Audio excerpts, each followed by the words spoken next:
la bienvenida a esta nueva lección de nuestro curso bíblico, Plan de Dios, su mayor regalo. Qué bueno que te encuentres con nosotros el día de hoy, que continúes en este estudio especial de la palabra de Dios. El objetivo de este capítulo es enseñar que la concepción espiritual es la combinación del agua y el espíritu, donde el agua simboliza la palabra de Dios.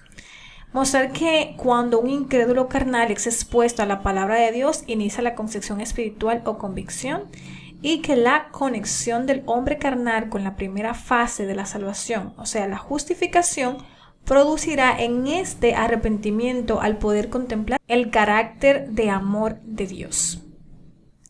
Vamos a ir a nuestra sección de oración y el texto relacionado con la oración lo encontramos en Juan 14, 13 y 14, donde nos dice: y todo lo que pidieres al Padre en mi nombre lo haré, para que el Padre sea glorificado en el Hijo. Si algo pidieres en mi nombre, yo lo haré.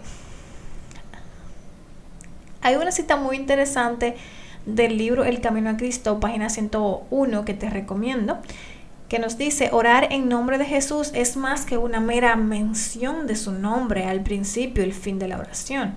Es orar con los sentimientos y el espíritu de Jesús, creyendo en sus promesas, confiando en su gracia y haciendo sus obras. Te invito a que donde te encuentres en este momento, cierres tus ojos y oremos. Gracias, Señor, porque nos das esta oportunidad de poder abrir tu palabra, poder estudiarla y encontrar en ella verdad que nos llene de paz, tranquilidad y de felicidad también, Señor, tu gozo pleno. Gracias por estar con nosotros.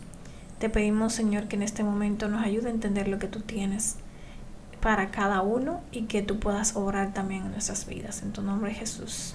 Amén.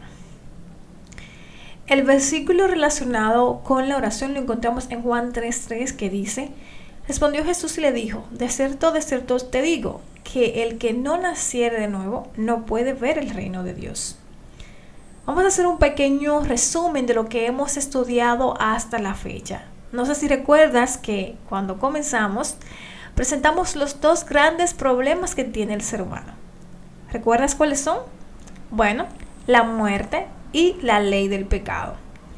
Y al estudiar este problema del pecado, vimos las tres realidades que nos afectan. Y lo primero es que el pecado está presente en nosotros, nos gobierna y esclaviza y nos culpa y condena. Estudiamos las funciones que tiene la ley de Dios, que son dos. La podemos encontrar en Romanos 3:20, la primera es señalar el pecado, y en Gálatas 3:24, llevarnos a Jesús. Esas son las dos funciones que tiene la ley de Dios.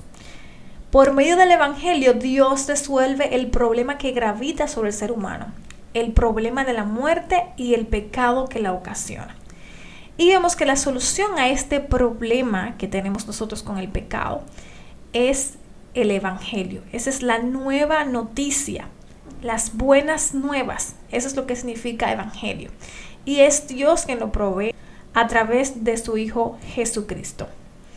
Estudiamos también el supremo sacrificio y cómo en la cruz Cristo cargó nuestros pecados y nos libró de la condena o penalidad.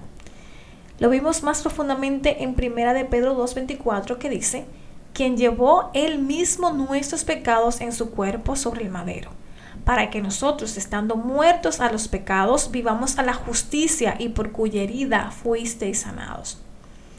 Así que el Evangelio viene a librarnos de estos grandes problemas del pecado, pero precisamente la cruz de Cristo ataca la parte que el pecado nos culpa y condena. A esta situación se le conoce en la Biblia como justificación. La justificación es el primer paso en la experiencia de la salvación por la fe.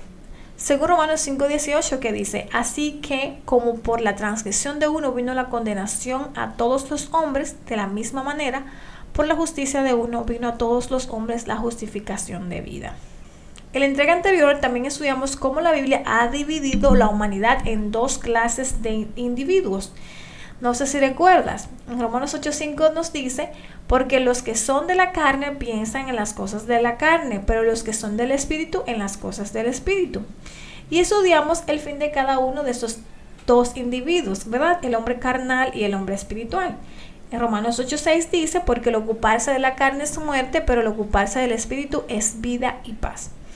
Entendimos que el hombre carnal no agrada a Dios debido a que no se sujeta a su ley. En Romanos 8:7-8 dice, por cuanto los designios de la carne son enemistad contra Dios, porque no se sujetan a la ley de Dios, ni tampoco pueden, y los que viven según la carne no pueden agradar a Dios. La razón por la que el hombre carnal no se ajusta a la ley de Dios es porque ésta es espiritual, y lo pudimos ver también en la lección anterior comparando 1 Corintios 10:4 con Romanos 7:14. Es decir, que de acuerdo a Romanos 7:14, la ley de Dios es espiritual, pertenece al ámbito del espíritu, y esa es la razón por la cual el hombre carnal no la puede discernir. Dada esta realidad, en el hombre carnal se manifestarán o se van a revelar las obras de la carne, según Gálatas 5:19-21, donde decíamos que manifiestas son las obras de la carne, que son adulterio, fornicación, inmundicia, lascivia, idolatría, hechicerías, enemistades, celos, iras, contiendas, disensiones, herejías, envidias, homicidios y borracheras, orgías y cosas semejantes a estas, acerca de las cuales os amonesto, como ya os lo he dicho antes, que los que practican tales cosas no heredarán el reino de Dios. Es decir, que en el hombre de la carne se manifiestan muchas cosas que le hacen daño, inclusive al propio ser humano, mientras que en el hombre espiritual se manifiesta el fruto del espíritu. ¿Cuál es el fruto del espíritu? En Gálatas 5:22-23 nos dice, mas el fruto del espíritu es amor, gozo, paz, paciencia, benignidad, bondad, fe, mansedumbre, templanza. Contra tales cosas no hay ley. Vimos que es muy semejante a la rueda del amor, los frutos del espíritu. Vamos a analizar en Romanos 6:16 que nosotros usamos nuestro libre albedrío para elegir a quién vamos a obedecer. Ustedes saben que quien siempre obedece a una persona llega a ser su esclavo. Nosotros podemos servir al pecado y morir, o bien obedecer a Dios y recibir su perdón. Según Romanos 6:16, el ser humano elige a quién se somete. O sea, tú eliges si te vas a someter a Cristo o te vas a someter al pecado. ¿A quién de los dos tú vas a obedecer? Y una vez que tú eliges el amo, no eres tú quien toma las decisiones, sino el amo al que tú elegiste. Él es quien decide tus acciones. Si vamos a compararlo con que tú como ser humano, yo como ser humano, somos este globo transparente y Cristo es un globo rojo y el pecado es un globo negro. Si leemos según Romanos 7:17, señala que elegir el pecado como amo ya no es la persona quien hace lo malo, sino el amo pecado a quien eligió. ¿Ok? Es decir, que nosotros tendríamos dentro de nosotros al amo pecado y este sería el que actuaría por nosotros. De manera, según dice Romanos 7:17, que ya no soy yo quien hace aquello, sino el pecado que mora en mí. Por el contrario, si nosotros elegimos al Espíritu Santo que tome la dirección de nosotros, entonces vamos a tener un resultado diferente. Según Romanos 8:14 dice, porque todos los que son guiados por el Espíritu de Dios, estos son hijos de Dios. Eso quiere decir que el Espíritu de Dios gobierna la vida del creyente, y el apóstol Pablo señala que él se encuentra crucificado con Cristo y ya él no está vivo. En Gálatas 2:20, el apóstol Pablo señala que al elegir a Cristo como amo, ya no es él quien hace lo bueno, sino Cristo quien mora en él. Así que cuando tenemos a Jesús, a Cristo dentro de nosotros, entonces Él es quien toma las acciones en vez de nosotros. Él es el amo y ya no vivimos nosotros, más Cristo vive en nosotros. Ambos deseos son contrarios. El pecado rige tu vida o Cristo rige tu vida. Cuando tú eres carnal, el pecado es quien rige tu vida. Pero cuando tú eres espiritual, Cristo rige tu vida. Y ambos deseos son contrarios. Tú no puedes ser espiritual y también al mismo tiempo carnal. ¿Por qué? Gálatas 5:17 dice, porque el deseo de la carne es contra el espíritu y el del espíritu es contra la carne. Y estos se oponen entre sí, para que no hagáis lo que quisierais. ¿Ok? Entonces, no podemos pretender obedecer al pecado y a Cristo al mismo tiempo. No puedo ser adúltero y no adúltero, mentiroso y no mentiroso al mismo tiempo. O Cristo está en tu vida o el pecado está en tu vida. Pero déjame decirte algo. Si tú estás ahí como que el pecado está en tu vida, entonces ya Cristo no está, porque no puedes estar mitad y mitad. No existe un término medio. Si eres carnal, el amo tuyo viene siendo el pecado, pero si eres espiritual, entonces Cristo viene siendo tu amo, el amo de tu vida. En un cristianismo mediocre, en donde la gente pretende ser carnal y espiritual al mismo tiempo, bueno, esto no puede ser, no puede suceder. Ya simplemente eres carnal. Y el problema de esto, de una persona de un cristiano que es mediocre, que es mitad espiritual y mitad carnal, el problema de esto es que no puede testificar. Es decir, no va a poder dar un testimonio del cambio de vida que Dios ha hecho en él. Porque ¿de qué va a hablar? Si está mitad en pecado y supuestamente siguiendo a Dios. Y dice Josué 7, 11 y 12: Israel ha pecado y aún han quebrantado mi pacto que yo les mandé. Por esto los hijos de Israel no podrán hacer frente a sus enemigos, sino que delante de sus enemigos volverán la espada, por cuanto han venido a ser anatema. Ni estaré más con vosotros, sino destruiréis el anatema de en medio de vosotros. Aquí estamos viendo en Josué 7, 11 y 12 como si el pecado está en ti, si tú lo permites libremente y tratas prácticamente de engañar a Dios, como ya Dios no va a estar contigo. ¿Okay? Ya no vas a poder enfrentar el mal porque no vas a tener las fuerzas para poder hacerlo. Y por eso en 2 Corintios 13, 5 nos manda a examinarnos a nosotros mismos si estamos en la fe. Probaos a vosotros mismos. ¿O no os conocéis a vosotros mismos que Jesucristo está en vosotros, a menos que estéis reprobados? Entonces, o tú eres carnal o eres espiritual. Entonces, ¿cómo tú, siendo carnal, puedes pasar a ser espiritual? Para eso debemos experimentar lo que es el nuevo nacimiento, según Juan 3, 6 y 7. Dice, por lo que es nacido de la carne, carne es, y lo que es nacido del espíritu, espíritu es. No te maravilles de que te dije, os es necesario nacer de nuevo. Por eso, en este estudio vamos a analizar el nuevo nacimiento, ese proceso del nuevo nacimiento. ¿Qué declaración hace Jesús en relación a la carne y el espíritu en Juan 3, 6 y 7? Dice, porque lo que es nacido de la carne, carne es, y lo que es nacido del espíritu, espíritu es. No te maravilles de que te dije, os es necesario nacer de nuevo. Si comparamos Juan 3, 7 y Juan 3, 31, hay una palabra que se refiere prácticamente, o se dice en griego, de la misma forma.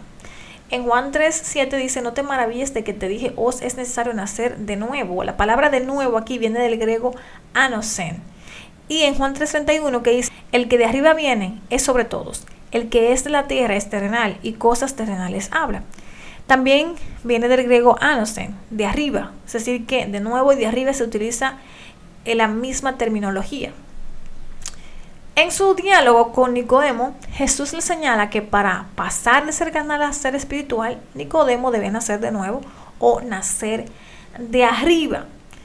Nicodemo es que representa al pueblo judío en este sentido. Es un victorioso del pueblo, un orgulloso miembro del Sanedrín. En su encuentro con Jesús, aprende la esencia del proceso de conversión. ¿De qué dos cosas debe uno nacer para experimentar la salvación? Según Juan 3:5. Nos dice, respondió Jesús, de cierto te digo que el que no naciere del agua y del espíritu no puede entrar en el reino de Dios. ¿Qué conforma el nacimiento natural del ser humano? ¿Okay? Es conformado por el óvulo y el espermatozoide. Eso da la concepción, el nacimiento natural, la forma en que nacemos nosotros. Y entonces para el nacimiento espiritual se requiere el agua más el espíritu. Eso da un nuevo feto espiritual, un niño espiritual. Y Jesús enseñó que el nuevo nacimiento viene como consecuencia de la unión del agua con el espíritu. El nuevo nacimiento no es una transformación de la vida que ya yo tengo, la vida antigua de pecado, sino un cambio completo de esa vida antigua por una nueva. Ya que el espíritu representa al espíritu de Dios, ¿Qué representaría entonces aquí el agua para el nacimiento? En Efesios 5, 25 y 26 dice: maridos, amad a vuestras mujeres, así como Cristo amó a la iglesia y se entregó a sí mismo por ella, para santificarla, habiéndola purificado en el lavamiento del agua por la palabra. Los apóstoles Pablo y Santiago confirman esta realidad de que nuestro nacimiento está ligado a la palabra de Dios. En 1 de Pedro 1:23 dice: siendo renacidos no de simiente corruptible, sino de incorruptible, por la palabra de Dios que vive y permanece para siempre. En Santiago 1:17 y 18 dice: toda buena dádiva y todo don perfecto desciende de lo alto, del Padre de las luces, en el cual no hay mudanza ni sombra de variación. Él, de su voluntad, nos hizo nacer por la palabra de verdad, para que seamos primicias de sus criaturas. Cuando el Espíritu de Dios se une con la palabra de Dios, se forma la concepción. Un nuevo ser se empieza a gestar, es decir, un bebé espiritual. Así como una criatura natural surge de la unión de dos elementos, un óvulo y espermatozoides, ya vimos entonces que para que se pueda nacer un bebé espiritual, se necesita entonces del agua, que es la palabra de Dios, y del Espíritu. Y esto da inicio a lo que es una criatura espiritual. Esto produce en el individuo el feto espiritual del nuevo nacimiento. Lo que Jesús le dijo a Nicodemo es que cuando una persona carnal o impía es conectada con la palabra de Dios o el evangelio de Dios, el Espíritu de Dios se une a esta y produce convicción, es decir, fe. Y esto lo estudiamos en el primer tema de cuando leímos a Romanos 10:17. Es decir, que para tener este nacimiento de este bebé espiritual o feto espiritual, tendríamos que unir el agua, que es la palabra de Dios, con el Espíritu Santo, y esto produce en el nuevo nacimiento convicción y fe. Por voluntad y actuación de quien experimentamos entonces nosotros ese nuevo nacimiento. En 1 de Juan 1, 2 y 13 dice: mas a todos los que le recibieron, a los que creen en su nombre, les dio potestad de ser hechos hijos de Dios, los cuales no son engendrados de sangre, ni de voluntad de carne, ni de voluntad de varón, sino de Dios. Por voluntad y actuación de Dios experimentamos el nuevo nacimiento al momento de recibir a Cristo y creer en Él. Las palabras recibieron y creyeron se utilizan en esos textos, son sinónimos. Creer en Jesucristo es más que consentir mentalmente la verdad que es en Él. Se trata de recibirlo y hacerlo parte de nuestras vidas. Pero cuando nosotros rechazamos el llamado a salvación que Dios nos ofrece, entonces ocurre algo muy interesante, que es el aborto espiritual. Y para eso vamos a utilizar algunos textos y una historia muy conocida en la Biblia para que puedas darte cuenta de qué es un aborto espiritual. En Hechos 25 y 26, Pablo es presentado ante el rey Agripa y Berenice por Festo cuando era visitado en Cesarea. En Hechos 26, Pablo presenta una defensa ante el rey Agripa, le da testimonio de su encuentro con Jesús rumbo a Damasco y luego le presenta el evangelio. Entonces allí vamos a leer en Hechos 26, 24 al 28 lo que sucedió. Diciendo él estas cosas en su defensa, Festo a gran voz dijo: estás loco, Pablo, las muchas letras te vuelven loco. Mas él dijo: no estoy loco, excelentísimo Festo, sino que hablo palabras de verdad y de cordura. Pues el rey sabe estas cosas, delante de quien también hablo con toda confianza. Porque no pienso que ignora nada de esto, pues no se ha hecho esto en algún rincón. ¿Crees, oh rey Agripa, en los profetas? Yo sé que crees. Entonces el rey Agripa dijo a Pablo: por poco me persuades a ser cristiano. Por poco lo persuade a ser cristiano, pero no dio el paso. El rey Agripa fue atraído por la palabra de verdad, sin embargo, no quiso pagar el precio de seguir a Jesús. El nuevo nacimiento de Agripa terminó en un aborto, si así podemos decirlo, en un aborto espiritual. ¿Cuándo inicia entonces el nuevo nacimiento y qué dos acciones efectúa Dios en nosotros? Según Hechos 2, 37 al 38 dice: al oír esto se compungieron de corazón y dijeron a Pedro y a los otros apóstoles: varones hermanos, ¿qué haremos? Pedro les dijo: arrepentíos y bautícense cada uno de vosotros en el nombre de Jesucristo para perdón de los pecados, y recibiréis el don del Espíritu Santo. Así que arrepentíos y convertíos para que sean borrados vuestros pecados, para que vengan de la presencia del Señor tiempos de refrigerio, y Él envía a Jesucristo que os fue antes anunciado. Entonces, ¿de qué nos arrepentimos? La palabra metanoeo es un cambio de dirección de 180 grados, implica un cambio de actitud para con Dios. Es decir, como si nosotros antes íbamos a una dirección, ahora lo que hacemos es enfocarnos en la dirección de la voluntad de Dios. Esta palabra, metanoeo, implica un cambio en nuestra mente, es decir, un giro total. Íbamos en una dirección contraria a la de Dios y giramos entonces ahora a la dirección de Dios, nos enfocamos en su dirección. El cambio es el primer paso de la obra de regeneración o transformación de Dios en nosotros. En el libro Las 95 tesis de la justificación por la fe de Morris Benden, en la tesis 29 dice: Dios nos da el arrepentimiento antes de concedernos el perdón. Es decir, que nos arrepentimos de nuestro estado de pecado, el cual nos hizo cometer pecados. Vamos un poquito más en la tesis 11 del mismo libro. El pecado singular, es decir, vivir separados de Dios, da origen a los pecados, el cometer las malas acciones. Y para eso te traigo un ejemplo muy práctico. Si nosotros comparamos el hombre carnal incrédulo con un árbol de espinas, las espinas vendrían a ser los pecados que comete. El árbol es espinoso debido a su separación de Dios. Quitar las espinas no cambia la naturaleza del árbol. Si comparamos al hombre espiritual con un árbol de mangos, los mangos vienen a ser el fruto que el Espíritu de Dios produce en el individuo. Entonces el arrepentimiento significa tristeza, no por las espinas manifiestas, sino por haber sido árbol de espinas. Cuando ocurre el arrepentimiento, el Espíritu de Dios junto con la palabra produce un deseo de cambio de árbol y no solamente de las espinas. Es decir, entonces que el nuevo nacimiento no es un abandono de las espinas, implica un cambio de naturaleza, un cambio del árbol, de pasar de árbol de espinas a ser un árbol de mango.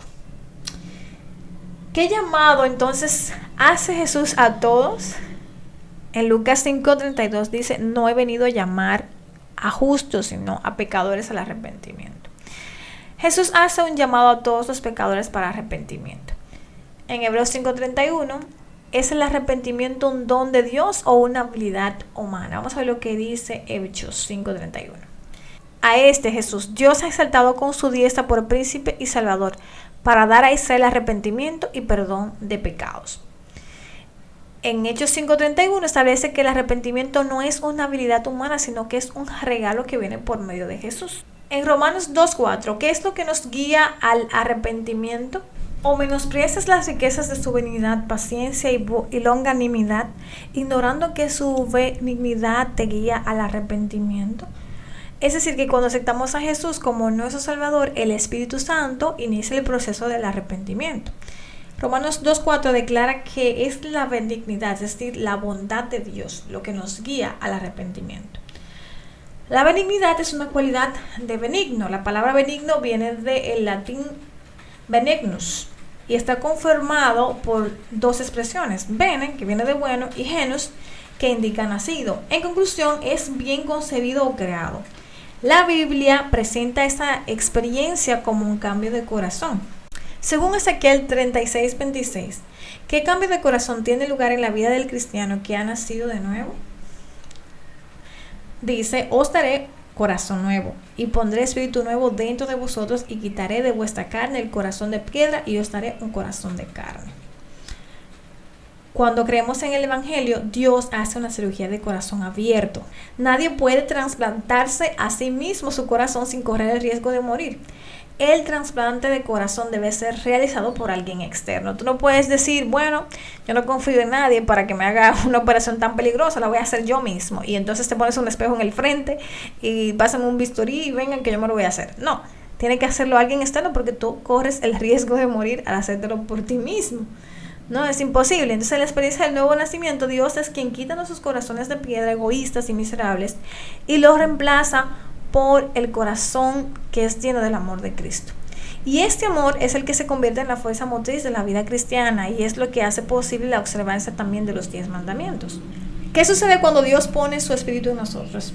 Ezequiel 36:27 dice: y pondré dentro de vosotros mi espíritu, y haré que andéis en mis estatutos y guardéis mis preceptos y los pongáis por obra. Al experimentar el nuevo nacimiento y Dios colocar su Espíritu Santo en nosotros, somos capacitados o habilitados para guardar los mandamientos de Dios. ¿Por qué? Porque entonces pasamos a ¿qué? A ser espirituales. Y cuando el Espíritu de Dios habita en nosotros, ¿qué llegamos a hacer? 1 Corintios 3:13 dice, ¿no sabéis que sois templo de Dios y que el Espíritu de Dios mora en vosotros? Al morar el Espíritu Santo de Dios en nosotros, nos convertimos en templo o habitación donde éste mora. Es decir, el Espíritu Santo es recibido por el creyente como un don, un regalo, con el objetivo de capacitarlo para la obediencia a los mandamientos y los preceptos de Dios. ¿Cuáles son las características que identifican a los que han nacido de nuevo? En 1 Juan 5:1 dice, todo aquel que cree que Jesús es el Cristo es nacido de Dios, y todo aquel que ama al que engendró, ama también al que ha sido engendrado por él. En Juan 3:9 dice, todo aquel que es nacido de Dios no practica el pecado, porque la simiente de Dios permanece en él, y no puede pecar porque es nacido de Dios. En 1 Juan 5:4 dice, porque todo lo que es nacido de Dios vence al mundo, y esta es la victoria que ha vencido al mundo, nuestra fe. Es decir que si tú experimentas un nuevo nacimiento, primero, tienes que creer que Jesús es el Cristo. 2, no practiques el pecado, no puedes pecar.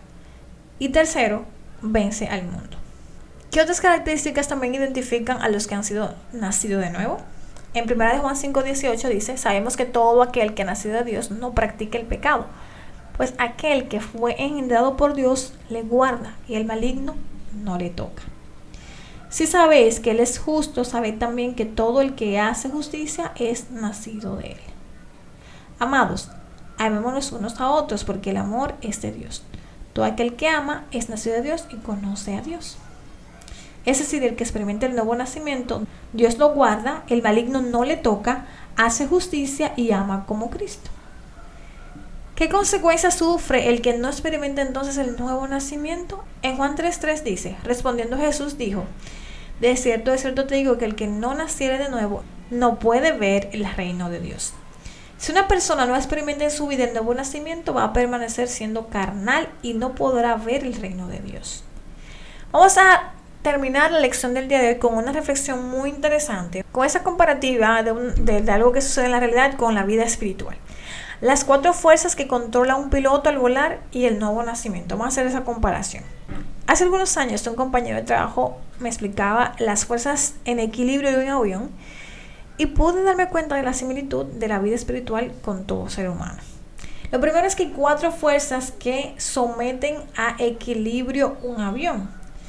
¿Cuáles son esas 4 fuerzas?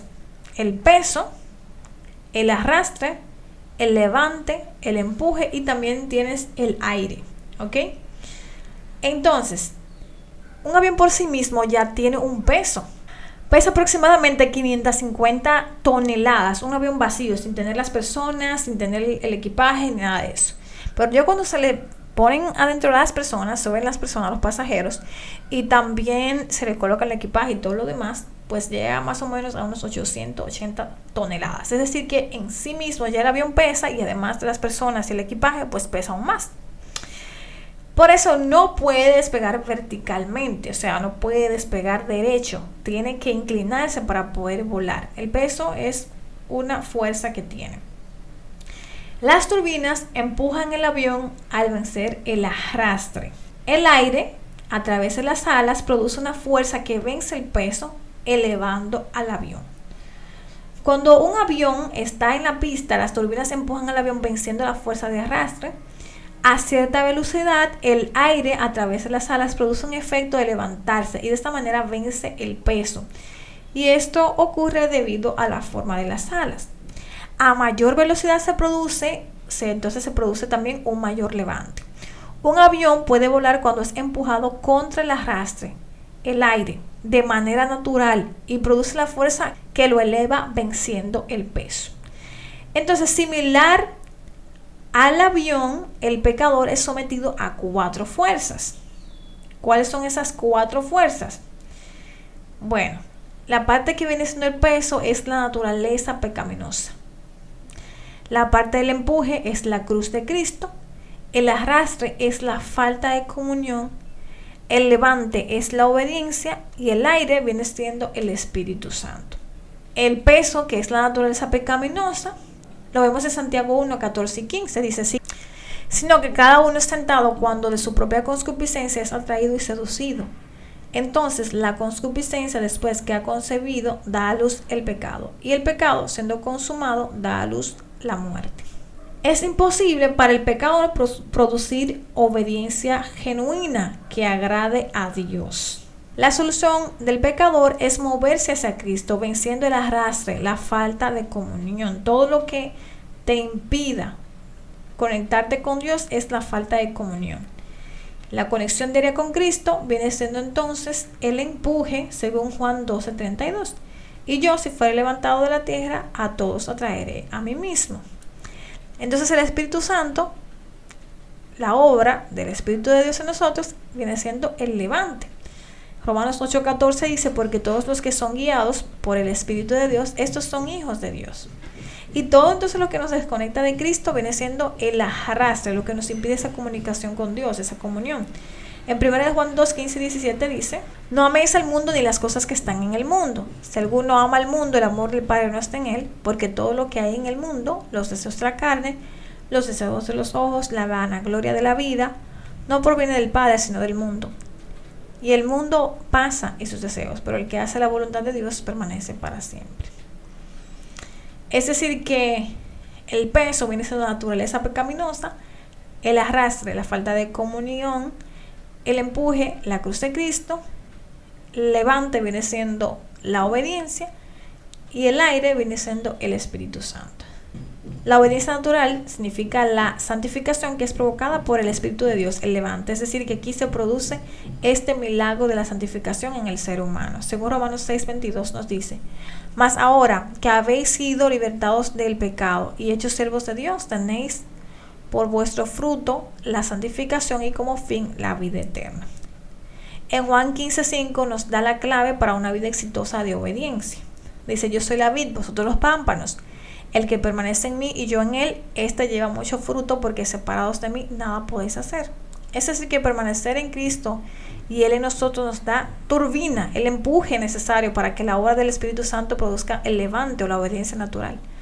El mundo tratará de producir arrastre o desconexión de Cristo, lo que provocará que el peso de nuestra propia naturaleza pecaminosa nos tire a tierra.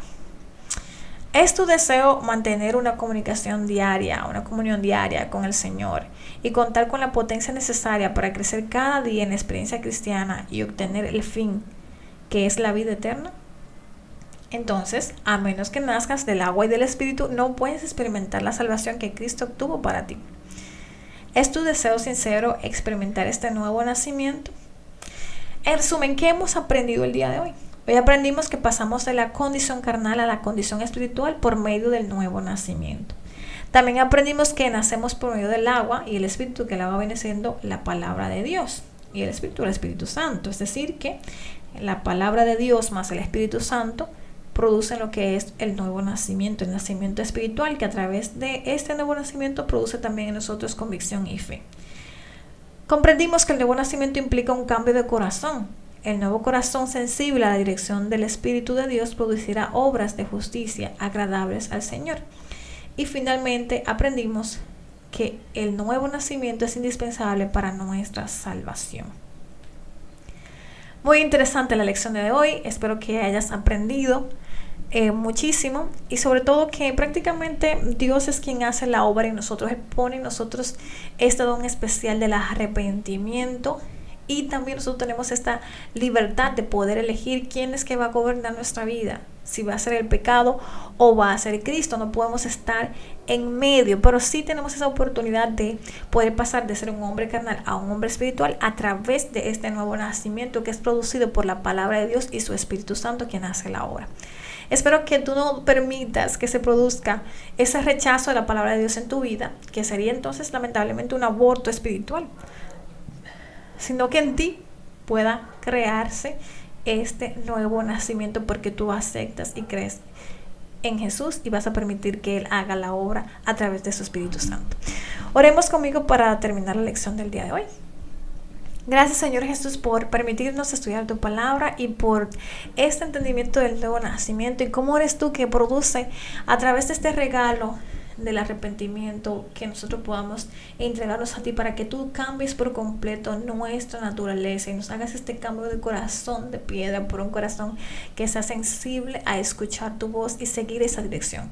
Que tú puedas producir en nosotros ese cambio de vida, de ir en contra de ti, ahora ir en dirección de tu palabra. Gracias, Señor, por tus bendiciones en el nombre de Jesús. Amén. Gracias por conectarte el día de hoy a nuestro estudio. Espero que lo puedas compartir con tus amigos, familiares, con todas las personas cercanas a ti y que realmente haya sido de mucho valor espiritual para tu vida. Nos vemos en la próxima lección.